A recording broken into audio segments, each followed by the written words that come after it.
Good morning. How are you? Outstanding, but improving. Outstanding and terrific, but improving. There you go. There I am improving already. As you correct me, I improve. See that? Thank God for you. So I have a different note with my coffee today. Oh, hang on now. Ooh. Ooh. Oh, I like the guitar here. That's cool, the guitar handle. Yeah. So, ladies and gentlemen, welcome back to the No Hissy Fit Zone. Oh, Episode like 30. I do. No, Hissy Fit Zone. Yeah. This will be episode number 37. By the way, my son Eric turns 37 Monday. Wow. How's that possible when you're only 38? Well, I started young. 37. Wow. That's spectacular. I mean, for your son and for us. I'm not sure which is more spectacular. By the way, I had this thought, maybe, I'd see what you think. This is going to be the 37th episode of the No Hissy Fit Zone. And I'm thinking we should designate one episode to a total hissy fit. What do you think? I don't like it. I don't Huh? like it. You I don't know? like it. Well, give me, But I'm not a big fan of confrontation either, as you know. yeah, but do a little bit of an audition thing. Show me about 10 seconds of a hissy fit. I can't even fake it. It's No? just not in me. You can't act? Oh, I see what you did. Aha. Aha! No judgment there. No, no. Well, first of all, I don't like your shirt, and I'm not sure I like your haircut. And that sign behind you needs some color to it. So this And if shirt, you don't get those things fixed, I'm out. hey, take it easy, man. Okay, enough with the acting. So this shirt, I don't know if you can see this shirt. I can. I see some wings and a guitar. So it says Freebird at the bottom. Mm-hmm. There's a guitar, but see what the wings are? The wings are the lyrics to the song. Oh, that's cool. Yeah. The only thing is that sometimes I run into people and I have to sit there for 15 minutes for them to read the whole thing. Hold on. If I leave here tomorrow, first, right? Yeah. You have to look at your shirt and make sure I'm right. Oh, yeah, yeah. Get the shirt I'm sporting today. Ringo. My tie-dye from the concert. Nice. So here's my favorite quote of the day. I'm ready because I got some stuff for you. Go ahead. Denzel Washington said this. If you don't read the news, you're uninformed. If you do read the news, you're misinformed. It's pretty accurate, I'd say. Pretty good, isn't it? Huh. New.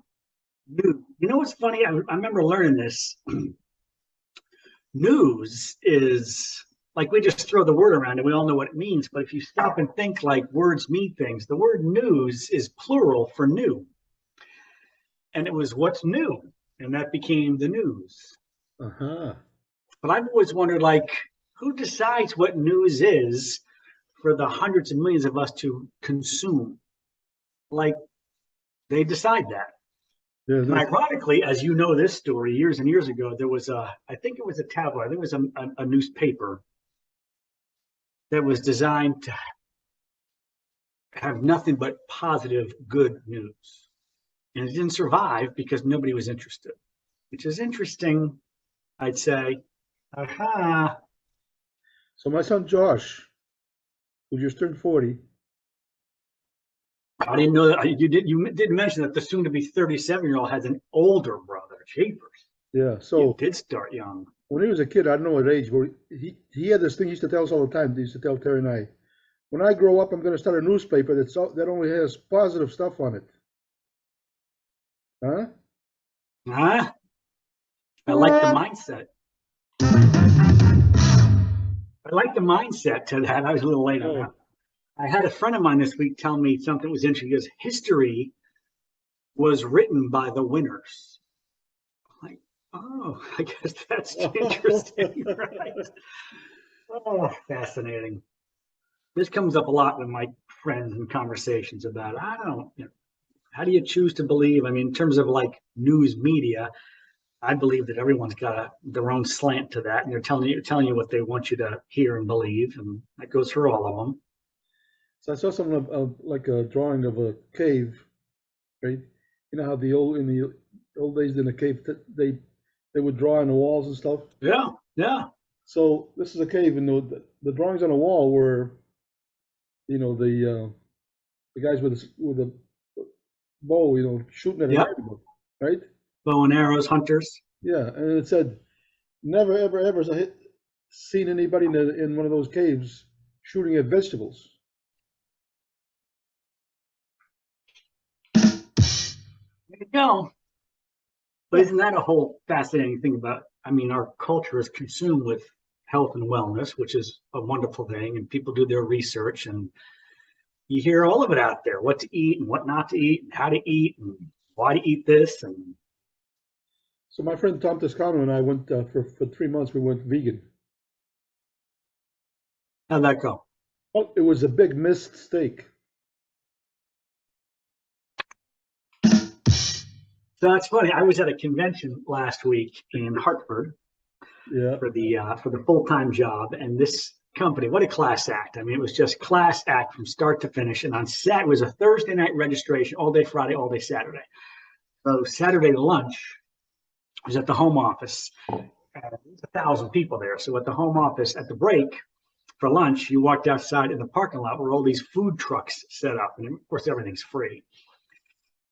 And it was funny because I was with my friend Craig, and we got out of our class, I guess, a little late because the lines were crazy. So there was a food truck just doing grilled cheese sandwiches, and you could put your own stuff in there. Kind of cool. Long line. Pizza, long line. The taco line was ridiculous.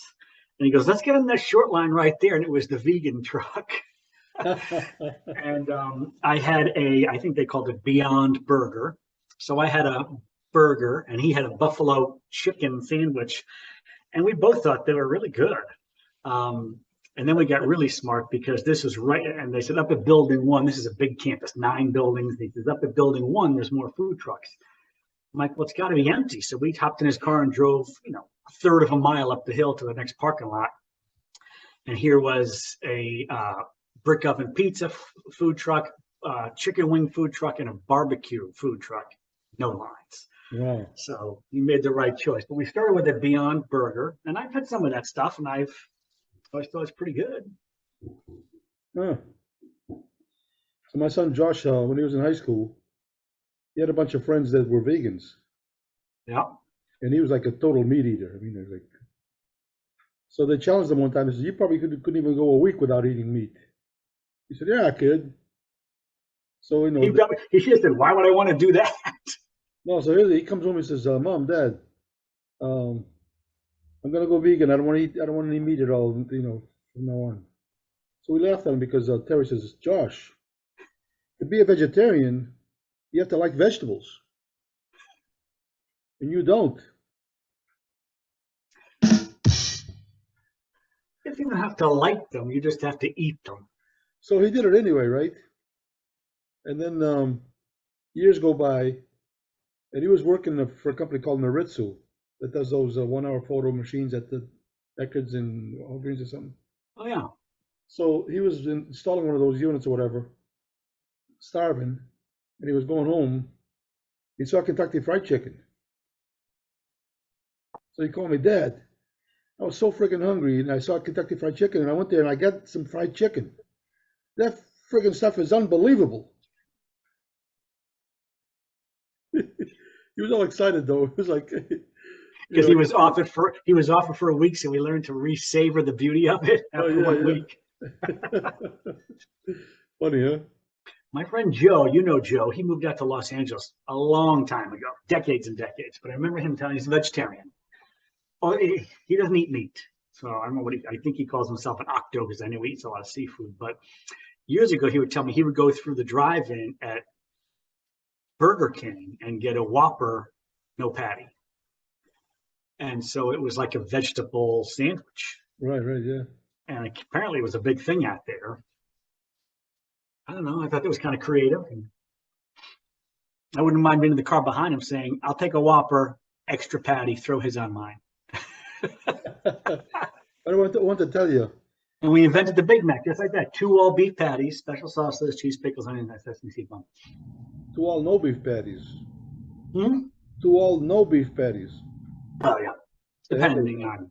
So vegans always have foods that are supposed to look and taste like food. Right. Like meat, yeah. Why? I don't know. I think that's, I mean, if you're in vegan, you don't need your food to look like fake meat. So it's like kind of I would think that would turn them off. I guess that's for their prospecting when they're trying to get people to jump the fence. This kind of looks like what you already eat, so come on over here. Well, I was watching this thing the other day about a court case. This lady killed her husband with a guitar. So she was in court, and the judge said, first offender? She said, no, first a Gibson, then defender.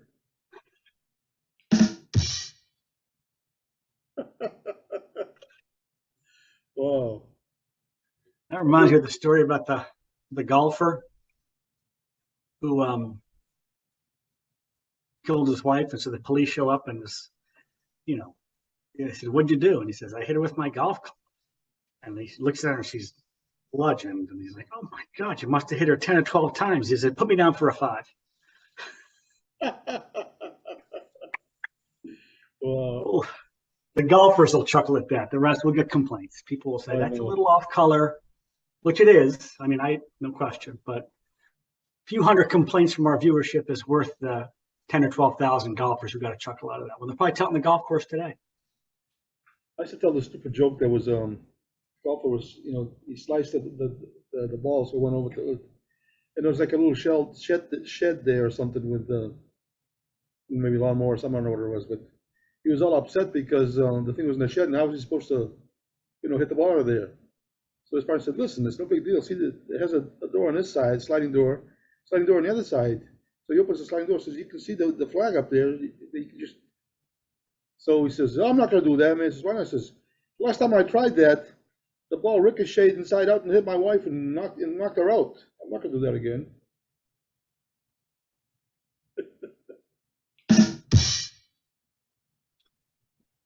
I told your story this week to a friend of mine about the book on suicide at the library. Oh yeah. But did you give him with oomph? When you he did laugh at it, but I think he could tell.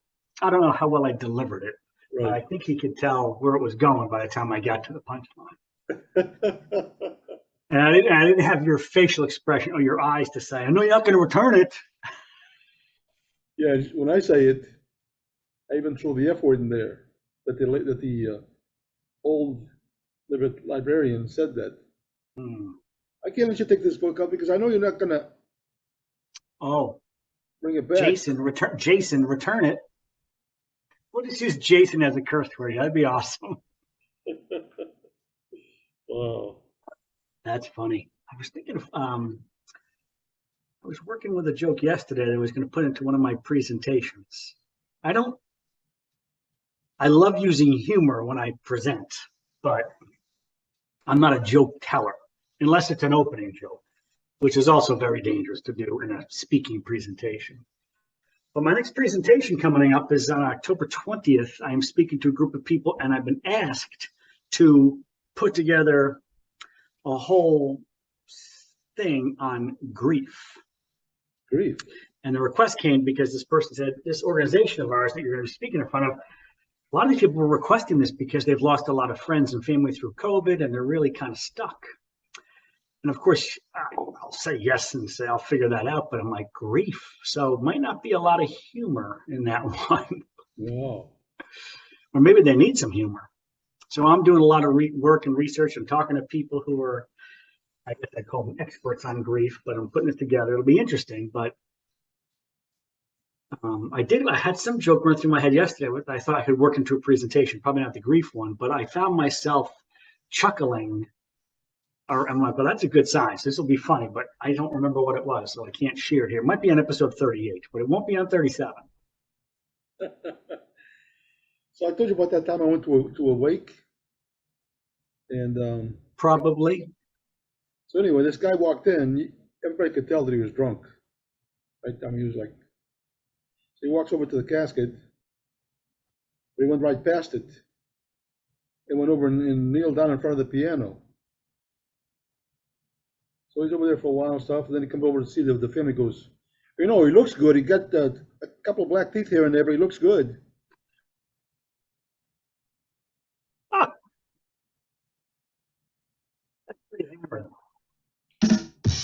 Boom. this guy shows up at the pearly gates. He's talking to St. Peter, and St. Peter says, all right, you're here, you're not in yet, but can you tell me a time in your life where you were completely selfless, where you did something completely for somebody else? And he says, I can, as a matter of fact. I was once in this bar. It was kind of a shady bar, and I noticed there was this woman standing by herself at the bar. And before too long, this kind of group of biker guys started to kind of make some comments. They kind of started to surround her. She was starting to feel a little bit, intimidated. They started making some really lewd comments. There were 4 or 5 of these guys circling her. He says, I stepped right in. Every one of these guys was bigger than me. I stepped right in there. I tried to figure who the ringleader was, and I grabbed him. And I said, listen, you let this woman walk out right now, or you're going to have me to deal with. I mean, meet him in the nuts at the same time. And they all kind of parted, and the woman walked out, and she kind of looked back and gave him like a thank you so much, grateful on her way out the door. And St. Peter's blown away. He's like, this is an amazing, I've been asking this question a lot. This is an amazing story. He says, can you tell me when this happened? The guy said, yeah, just a minute ago.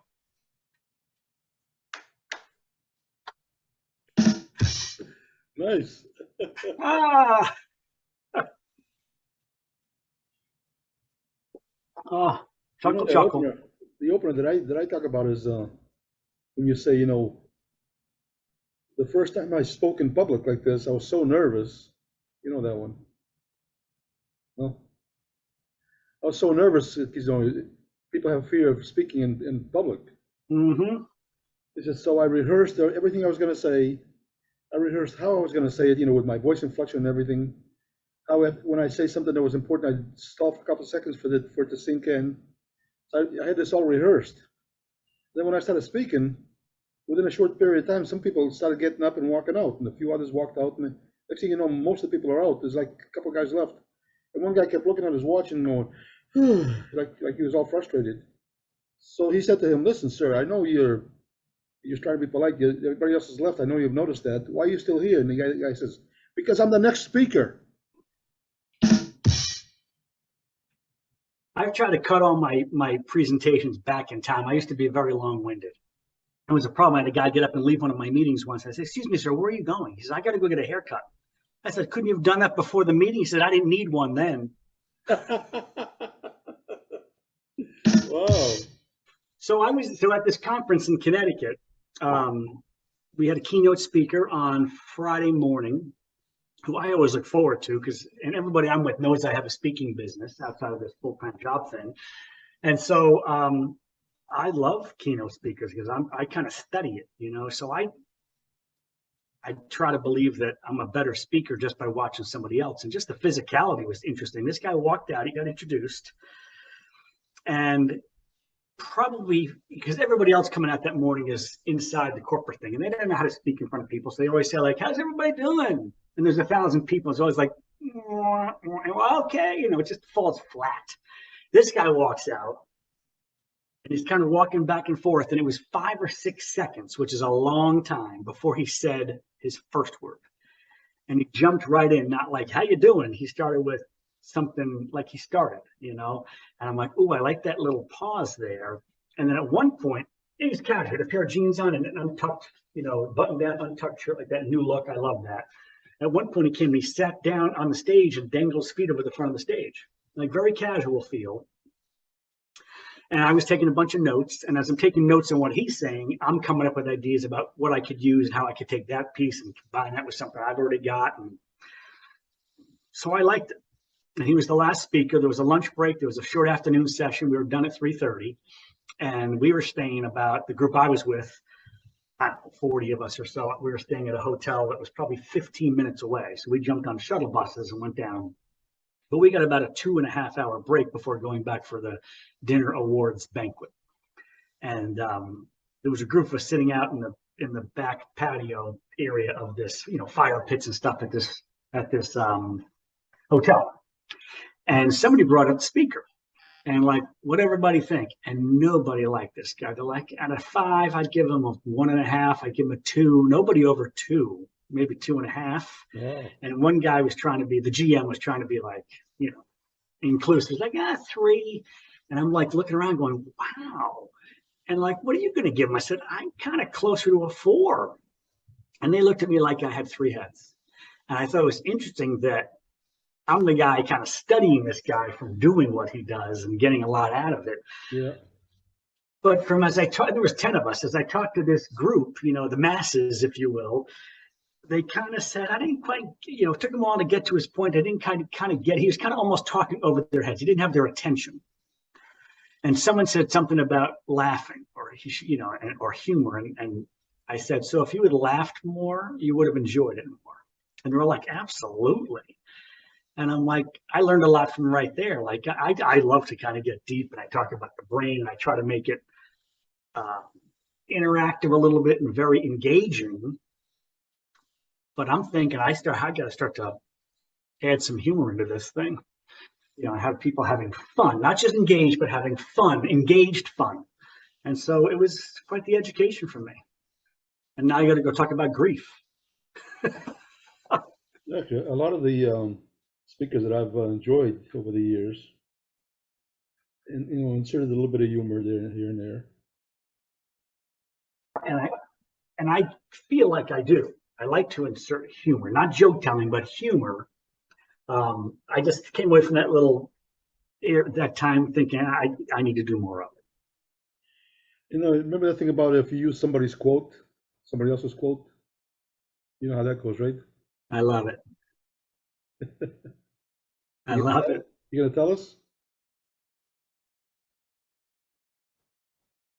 I had an interesting situation this week. I have a coach who I talk to on the phone, half-hour phone call every week, and we've done amazing stuff together over the years. Speaking business is one of them. Having sold my food business, big stuff, and so we're talking Wednesday night, and I'm telling her about this situation. I always email her that morning, like with our focus for that night's call, 5:30, with a focus for what we're going to talk about. And so I start telling her a little recap from the week before, because I was accountable for a few things from the week before. And I'm telling her this story, and I'm telling her how I kind of caught myself up in something, but I was aware of it and I corrected it. And she's kind of giggling just in support of the story I'm telling.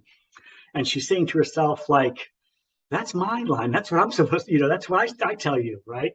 And so she's amazing. She's terrific. And she said, after that, she's like, so I have to ask you a question after hearing this story. And she's kind of chuckling through it and supporting me through it. She said, do you think we've kind of reached the end of our coaching? And I didn't expect it. She's like, hearing what you just did makes me have to ask that question. And so then we spent the rest of our time talking about the end of a coaching relationship. And I'm like, wow. And this is my first time I've been in a coaching relationship. So I said, so people graduate from coaching, and we had a real cool conversation around it. And the more we talked about it, the more it just felt to me like the right thing to do. Like, that just feels right. And we've used that term a lot over the years of our coaching. When something comes up and I'll say, no, that doesn't sit, or or that feels right. And this whole thing felt right.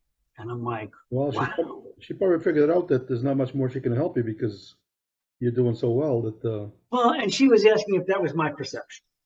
She says, listen, I'm not kicking you out. I said, no, I get it. I imagine people kind of can come back. She's like, that happens all the time. But I think we should talk about this based on what you're telling me. And the more we talked, the more I said, this feels right. And so I said, why don't I want to take this week. And so what I've been doing this week it's only Saturday morning from Wednesday, so I got even more to go till next Wednesday, is just reflecting on our years of coaching. And I'm making notes about all the stuff that we've been through and Yeah. just to kind of I don't know, summarize the entire thing and carry it with me as, a tome from my life. But it was really an interesting call, and even more so interesting between the 2 weeks because, and even as we were talking, I'm having all these memories of specific conversations we've had and specific actions I took as a result, and to kind of just spend some time thinking and maybe just meditating on it and writing down all these lessons. It's fascinating. Yeah, it's cool. So my trainer at the gym, he had me crying. I mean, I said, hey, I can't do this anymore. This is crazy. He says, you did one push-up, buddy, one push-up. Get over it.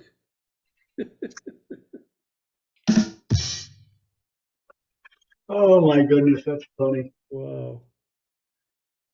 So this guy that I know broke up with his girlfriend, Lorraine. Lorraine? Yeah. She found out that he was seeing somebody else called Claire Lee. So the good news is that he says that now he can see Claire Lee. Lorraine is gone.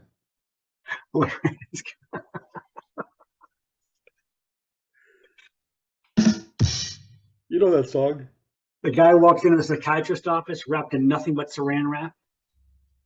Psychiatrist takes one look and says, clearly, I can see your nuts. Wow. Man, for not being a joke teller, I'm telling a bunch of jokes today. I like to use humor. I don't tell jokes. I might open up my story, my speaking engagement around grief with that one. Actually, I told you the other day, the last episode of the one before that, you're getting funny. Getting funnier. Do you think it makes sense to speak to an audience of people hearing about grief? Start with a joke and get them laughing? If it's the right joke, I mean, isn't that the most important thing to do? If it's the right joke, I mean, if it, yeah. I've been thinking about this grief. I mean, grief is a reality or a mindset, or both. Wow. One of the speakers at my convention said, pain is inevitable. Long-term suffering is optional. Oh, nice. Grief is inevitable. Last weekend I had Grief a is gig. inevitable. Long-term suffering is optional. I had a gig last weekend. Really? My buddy Peter Grace called me up and says, hey, Tony, I have a new duo that I'm working with. This lady's really good singer and stuff, and we're playing together, having a lot of fun. I used to watch your videos when you were in a band there, and you always did a good job of those videos. Is there any chance you might come over and film us, so we could have some videos of us together? Wow. So I went down there and I did it. It was cool. It was really cool. So now I had to, it's 3 hours worth of music. I had to separate each song, into separate videos. And then I'm going to put together like a promo thing where you take maybe 20 seconds of a song and you fade out and fade into the next one, and you do that about, Yeah, I like that. 7 or 8 minutes. I did a couple of those for the prior band, and everybody loved it. So now you're becoming a rock and roll videographer. Yeah, what do you think of that? I like it. It sounds fancy and important and kind of cool. And sure, might as well. Tony Cabral, rock and roll videographer. Would you do jazz or just rock and roll? Jazz videographer does not really have a flow to it. You know what my perception of jazz is? It's for musicians that don't really want to play the song right. They just want to make up notes as they go.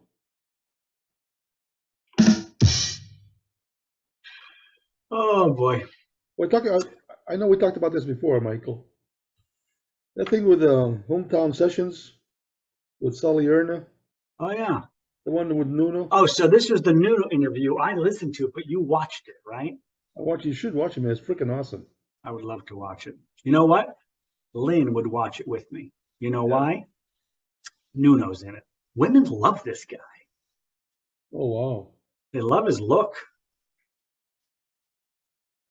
I said it to her last night. I was showing her something came up on my feed on my phone. Extract. Oh, you know what it is? You know what it is? 30th anniversary, like this week, of Three Sides to Every Story, Oh yeah, yeah. which you listen to regularly. Are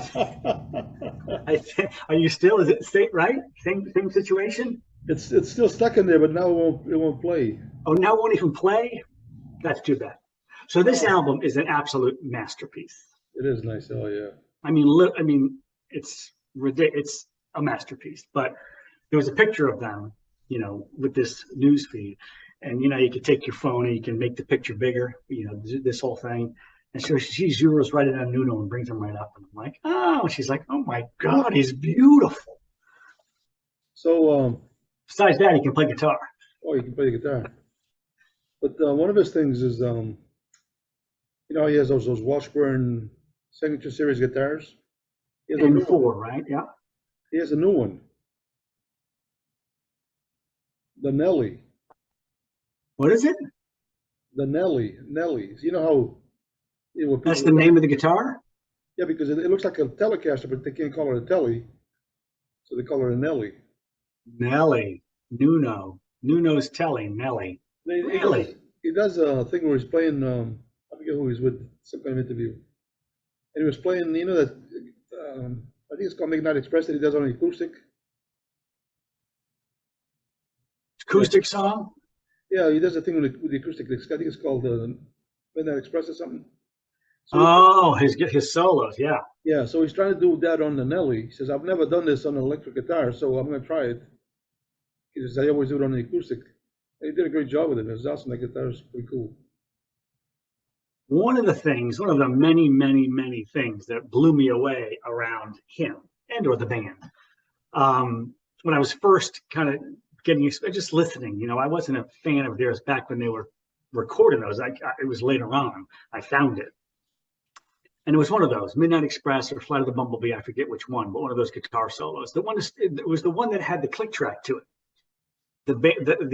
Suddenly you get that, and he's like, and I'm like, wow, that's cool, but he can't pull that off live.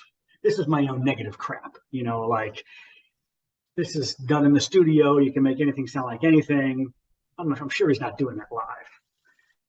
I go see him for the first time. He does it live every single time. And I'm like, not only is this live, I mean, as clean as can be, it's faster than what's on the CD. And it's just so clean. It's unbelievable. Yeah. It is pretty amazing. He's quite a prodigy. But, that's an excuse, too. That's just to say, well, he has something special nobody else has. He worked his ass off. I mean, I think it was you telling me, like, he was playing guitar 10 hours a day. So I went to see Generation X. Yeah. I think 7 times. And on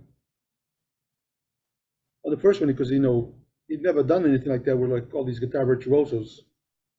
So he's talking, when he came out, he was talking about, I didn't know what to do with this thing, So I went into my, the Guitar God, YouTube. And see what was going on. And he found this video of some kid that created a medley of Nuno's best guitar stuff, right? So it says. So he just spliced the audio tracks together. Yeah. So he said. He said, "Wait a minute, I have a medley on YouTube of my stuff." My stuff. Yeah, he says he was funny about it. But he goes, "So this kid, I listened to it, and I says I'm going to do that. And just so you'll know, if you like it, it was my idea. If you don't, sue the kid. I don't care." But he does that one where they do what's that little thing, the timer for like the click track. It just comes up and he plays over that. Yeah. Yeah, but it's like what are those things called? Metronome. So what he did with that is he put the metronome at full speed, and then to do that is like crazy. Wow. So it's funny, music. I'm just watching the clock. I've been watching the clock here. The last couple of times, Zoom has ended our podcast for us. So I have to watch that. But real quickly, last night, I haven't talked to Joe yet today because he's in California 3 hours behind us. But JD and the Retro Riders had a really big gig at this kind of big club called the Coach House down in Southern California. But they were warming up for the Robbie Krieger band. Robbie Krieger was the guitar player and songwriter in The Doors. The Doors, yeah. And we grew up, oh my God, loving The Doors. And Joe's like, can you imagine that we're warming up for the Robbie Krieger band? Well, that's crazy. I'm like, this is going to be, he goes, I hope I get a chance to meet him. And he was going to do some stuff in their set that was like a respect of The Doors, you know, that kind of thing. But I can't wait to hear what's going on. I stumbled across a Jim Morrison quote this week. It was a picture, and way back when they were on the Ed Sullivan show, and Ed was like, okay, we need to not edit, but we need to remove like some of your words from your song live because it was the 60s and you can't write. And so they asked that they edit out that stuff. And of course, Jim didn't when they played live. And the story goes that Ed Sullivan comes up to afterwards and he says, kid, you'll never play on this show again and you're going nowhere because of me. And Jim says, that's okay. We just played the Ed Sullivan show. So I'm anxious to talk to Joe later today and find out how last night went. Oh, that's cool. Pretty cool. Yeah, Jim Morrison was quite an individual. And I love that music. And you know what's true to, 50 years later, nobody sounds like the Doors. Nobody has, I don't ever hear a band and go, oh, that sounds like the Doors. Yeah, we used to play Roadhouse Blues. People always loved it. There's a band in Worcester called the Curtis Mayflower, original band. And I don't know them, but I know of the guys. And I was talking to somebody, must have been in the band, and I said it was a song that they did, original, that I'm like, man, something about that reminded me of the Doors. And the guy said, that's funny because the lead singer is a huge Doors fan. Yeah. But it doesn't sound like the Doors. Huh. I kind of like this, wrapping up the 37th episode of the No Hissy Fit Zone, talking about JD and the Retro Riders and Jim Morrison and the Doors. Nice. Yeah. And extreme. We got a lot of music going on today. I'm going to go write a whole presentation about grief and humorize it. We got to do a shout out to Cross Country Mortgage. Always. Our sponsor, Cross Country Mortgage, for all your mortgage needs. LynnDevon.com. LynnDevon.com. Right on, brother. I love it. What do you got going on today? Anything fun, exciting? Today? Just chilling, I think. Nice. A little rest and relaxation. I need to do 14 hours of continuing education before the end of the month, so I might get started on that. Nice. Wow. Just to keep your humor license? No, for my real estate license. So every 14 hours by the end of the month. So every 2 years, I have to do 14 hours of continuing education. Every 2 years, 14 hours. So that's like 40 minutes a month, and you've got to the end of the month to do all 14 hours. That's about right. Yeah, but you can't do it. Nope. You know what that makes you? Human. Yeah, but you can't do 1 hour every month or something. That's not. You have to go online and you have to sign up for the thing and pay a fee, and you have to get it done. You get big chunks of time. I got it. Yeah. Nice. Well, I got a webinar here at 11. I got lunch with my niece and nephew, which, as you know, is always a beautiful thing for me. Yeah. Hopefully for them, but definitely for me. And the band is rehearsing later on today on a Saturday afternoon. Looking forward to it. Nice. Good for you. Yeah. Very, very cool. My new titanium knee. I'm kicking holes to the bass drum head, but, we'll figure it out. There you go, man. Outstanding and terrific. All right, Michael, it was awesome, man.